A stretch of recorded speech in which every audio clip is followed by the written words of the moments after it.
My fiancé ghosted our couple's therapy session to get drinks with an old friend. The therapist and I had a productive solo session about red flags. When she finally showed up an hour late, the session was over and so were we. I, 32 male, proposed to my girlfriend of 4 years last September. She said yes. We set a date for next June. Everything seemed fine until about 2 months ago when things started feeling off. She became distant. Phone always face down. Late nights at work that never happened before. The usual warning signs that every guy ignores because he doesn't want to believe it. I suggested couples therapy, not because I thought she was cheating, but because communication had broken down and I figured professional help couldn't hurt before we tied the knot. She agreed, though she didn't seem enthusiastic about it. We found a therapist who had availability on Thursday evenings, $175 per session, which I paid for since I made more. First session went okay. Surface level stuff, getting to know us as a couple. Second session got a little deeper. The therapist noticed my fiancée deflected a lot when asked direct questions about her feelings toward the relationship. Third session was yesterday. This is where everything imploded. The appointment was at 6 p.m. I left work early, grabbed coffee, and arrived at 5:50. Sat in the waiting room. 6 p.m. came. No fiancé. I texted her, "Hey, I'm here. You on your way?" 6:05 p.m. Response. "Running a few mins late. Start without me." Weird, but okay. The therapist called me in. I explained my fiancé was running late. She nodded and said we could begin with some individual reflection. 6:15 p.m. Still no fiancé. I texted again, "Everything okay?" Response. "Yeah, just grabbing drinks with an old friend real quick. Lost track of time. Be there soon." I stared at my phone, read it twice, then showed it to the therapist. "She's getting drinks," I said, "during our couple's therapy session that she knew about for 2 weeks." The therapist, to her credit, kept her expression neutral, but I could tell she was mentally taking notes. "How does that make you feel?" she asked.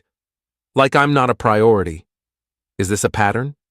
And that's when something clicked. Because yeah, it was a pattern. The canceled dinner plans because her coworker needed to vent. The birthday party she showed up an hour late to because she ran into someone at Target. The vacation planning she kept pushing off because she was too busy, but somehow had time for 3 brunches with her college roommate in 1 month. For the next 45 minutes, the therapist and I had what she called a productive individual session. We talked about patterns, red flags, and what I actually wanted from a partnership versus what I was getting. At 6:58 p.m., 2 minutes before the session ended, the door opened.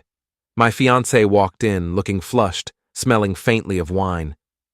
"Hey, sorry, traffic was insane. Did I miss much?" The therapist looked at me. I looked at my fiancé. "The session's over," I said. "What? No, we still have time." "It ends at 7. You're 2 minutes early for a 6 p.m. appointment." She laughed nervously. "Okay, drama queen. So I was a little late. It's not a big deal." The therapist interjected gently. "Actually, we used the time productively. Perhaps we can discuss this dynamic in our next session." "Dynamic? What dynamic?" My fiancé looked between us. "What did you tell her?"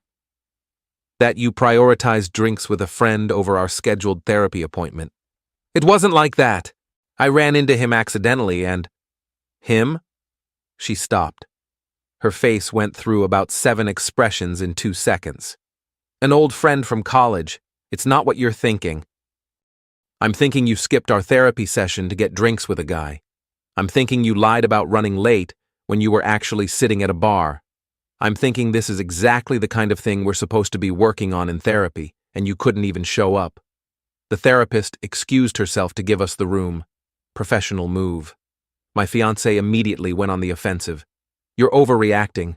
It was one time. I said I was sorry." "You didn't actually say sorry. And it's not one time, it's a pattern." "Oh, so now you're the expert because you had one solo session?"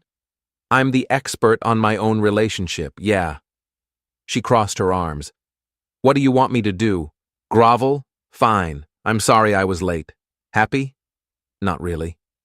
We drove home separately. She'd taken her own car, which now made more sense. Convenient for stopping at bars on the way to therapy. That night, she tried to act like everything was normal, made small talk about her day, asked what I wanted for dinner. Qley rocked the whole conversation.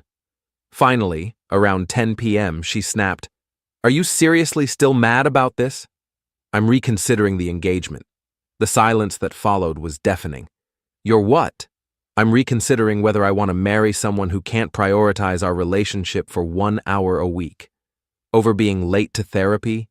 Over a pattern of behavior that shows me where I rank in your priorities? She started crying, called me controlling, said I was blowing things out of proportion, said all couples have issues and I was looking for an excuse to leave. I didn't argue, just said I needed time to think and slept in the guest room. This morning she left for work without saying goodbye. I've spent the day going through our finances, making sure everything's separated properly. We don't share accounts, thankfully. The apartment's in my name, lease signed before she moved in. The engagement ring was my grandmother's, so that's coming back regardless. I haven't officially ended things yet, but I know I'm going to. That session with the therapist was more productive than anything we'd done as a couple in months. Because for the first time, someone else saw what I'd been excusing. Her being late wasn't the problem. Her being late and not caring was the problem. Anyway, that's where I'm at. Engaged, but probably not for long. Update 1, 4 days later. Didn't expect this to blow up. Thanks for all the comments and DMs. Some of you are way too invested in my life and I appreciate it. So here's what happened since Thursday. Friday morning, I woke up and she was already gone. Left a note on the kitchen counter. We need to talk tonight. Please don't make any decisions until we do. I spent the day at work barely functioning. My buddy noticed something was off, and I gave him the cliff notes. His response, "Bro, she skipped therapy to get drinks with another dude? That's not a red flag, that's a red banner." She came home around 7 p.m., brought takeout from my favorite Thai place, peace offering, I assumed. We sat down. She took a deep breath and launched into what was clearly a rehearsed speech. I know I messed up Thursday. I should have been there. The truth is, I've been struggling with the idea of therapy because it feels like admitting our relationship is broken. When I ran into my friend, it felt easier to avoid the session than to face our problems.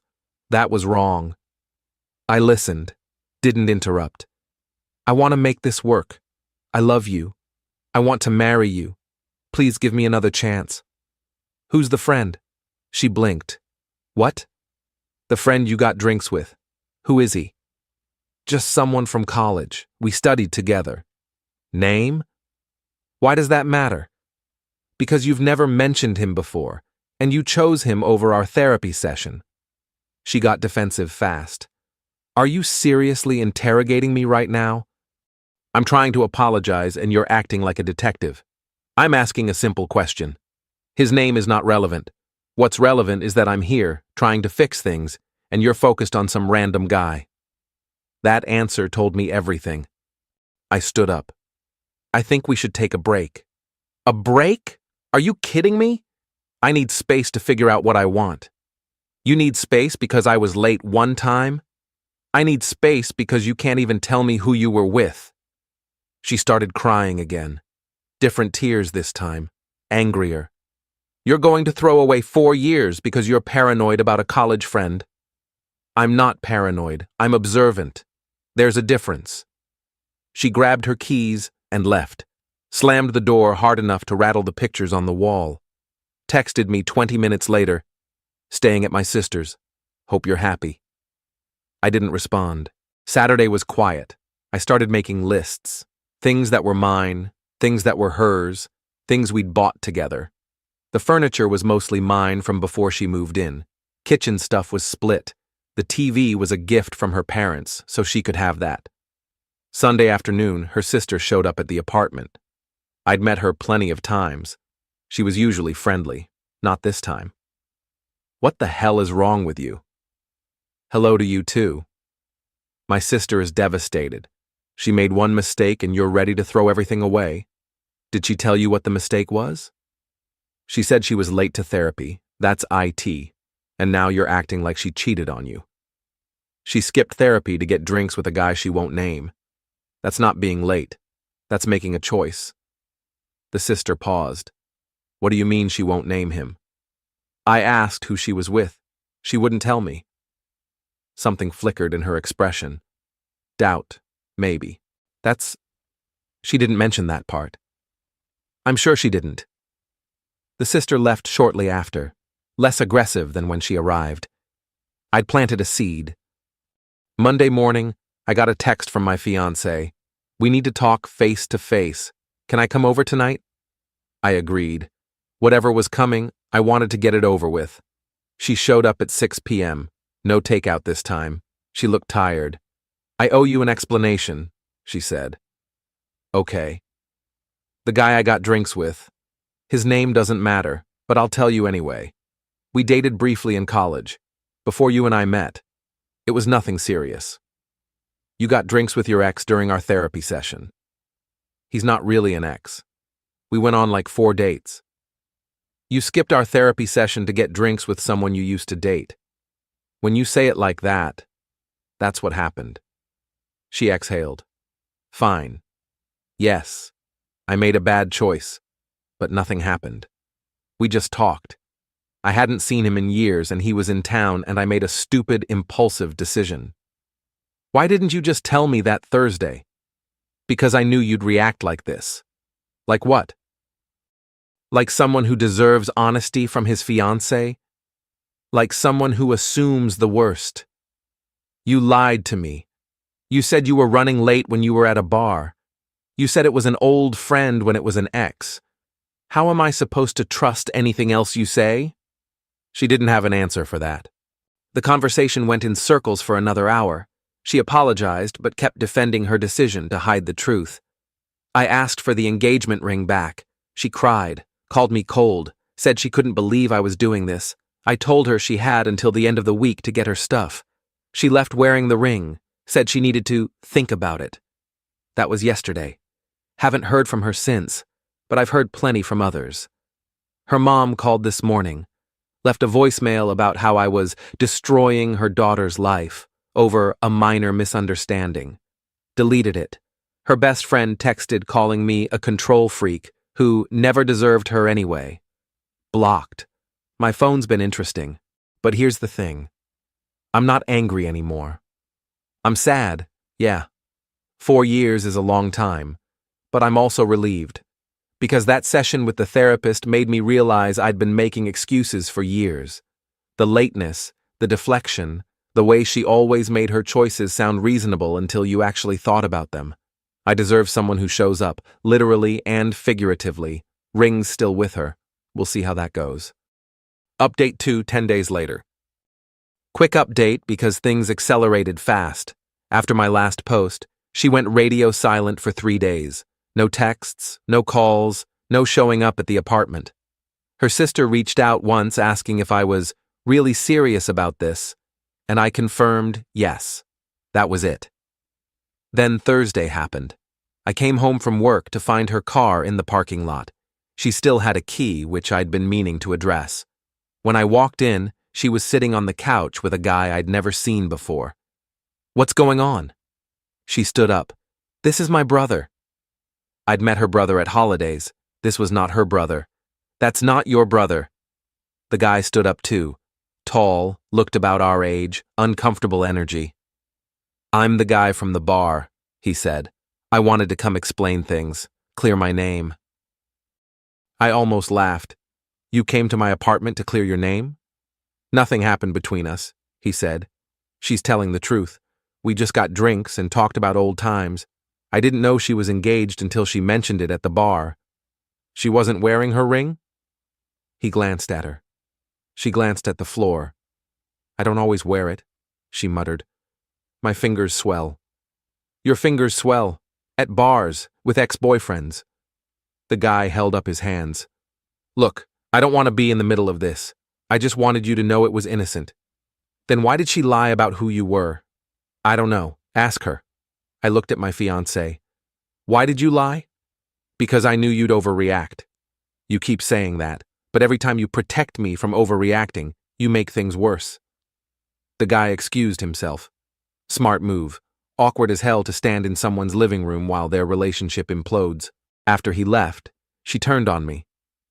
I brought him here to show you there's nothing to worry about, and you're still acting like I did something wrong. You brought your ex to my apartment without telling me. To help. To ambush me with a character witness I didn't ask for. She threw her hands up. I can't win with you. Nothing I do is right. You could have told the truth from the start. That would have been right. The truth is, I got drinks with someone. That's it. You're making this into something it's not. You lied, multiple times, about multiple things. The truth stopped being simple the moment you started hiding it. She grabbed her purse.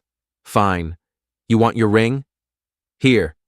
She yanked it off and threw it at me. Literally, threw it. I caught it, which felt like catching a grenade. We're done, she said. I can't be with someone who doesn't trust me. You can't be with someone who doesn't accept being lied to. There's a difference. She stormed out. Door slam number 3 in 2 weeks. The neighbors probably think we're filming a reality show. That was a week ago. Since then, I've changed the locks, boxed up her remaining stuff and left it with her sister, blocked her number after she sent a string of texts alternating between, I miss you, and, you'll regret this.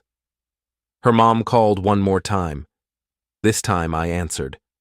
You've broken my daughter's heart, she said.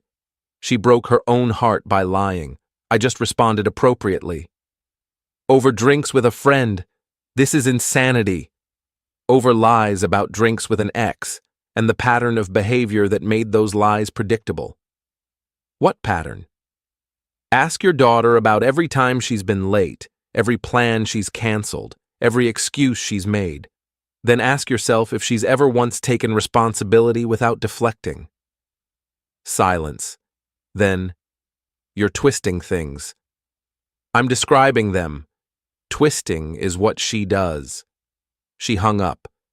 Haven't heard from any of them since. The therapist, interestingly, reached out. Said she doesn't usually do this, but wanted to check in given how the session ended.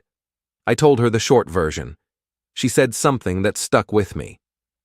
The session was productive because you were ready to see what was already there. Some people never get to that point. She offered a few more individual sessions if I wanted them. I might take her up on it. Not because I'm broken, but because apparently I've spent 4 years not seeing clearly, and I'd like to fix that before the next relationship. Final update, 3 weeks later. This will probably be my last post unless something dramatic happens. The apartment is fully mine again. Changed the locks, deep cleaned, donated a bunch of stuff to Goodwill that reminded me of her. Kept the furniture because I'm not made of money. The ring is back in my family's possession. My mom was relieved. She'd never said anything negative about my ex while we were together, but apparently she'd had concerns for a while. You were always making excuses for her, she said. I didn't want to interfere, but I'm glad you figured it out. Moms know. The therapist and I did 2 more sessions, individual ones. We talked about patterns, not just hers, but mine. Why I stayed with someone who consistently deprioritized me. Why I made excuses.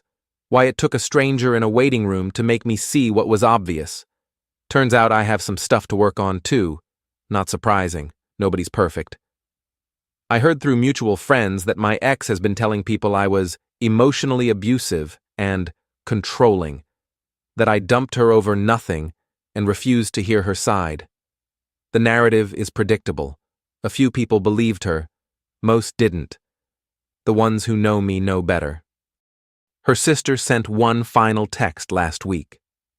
For what it's worth, I talked to her about what you said, the pattern stuff. She got defensive, which told me everything. I'm sorry for showing up at your apartment like that. You didn't deserve how this went. I appreciated that. Didn't respond, but appreciated it. The ex herself hasn't reached out since I blocked her. Her mom's number is blocked too. Clean break. Work's been busy, which helps. My buddy's been dragging me to watch basketball games at his place, which also helps. I'm not ready to date yet, probably won't be for a while, but I'm not sad about being single. I'm relieved. For 4 years, I was with someone who made me feel like I was asking too much by wanting basic honesty, who treated my time like it was less valuable than hers, who, when caught in a lie, blamed me for making her lie. That's not love. That's not partnership. That's just two people sharing space while one of them checks out. The Thursday that everything fell apart, I sat in that therapist's office alone and finally let myself admit what I'd been avoiding. The relationship was already over. She just hadn't bothered to tell me. Her skipping the session wasn't the end. It was the symptom. The end had been happening slowly, invisibly, every time she chose something else over showing up for us. I'm glad I finally saw it, even if it took a no-show and a solo therapy session to get there. To everyone who's been following this mess, thanks. Writing it out helped more than I expected. If you're in a relationship where you feel like an option instead of a priority, pay attention to that feeling. It's usually right. Now, if you'll excuse me, I have a couch that's finally just mine to enjoy. Peace.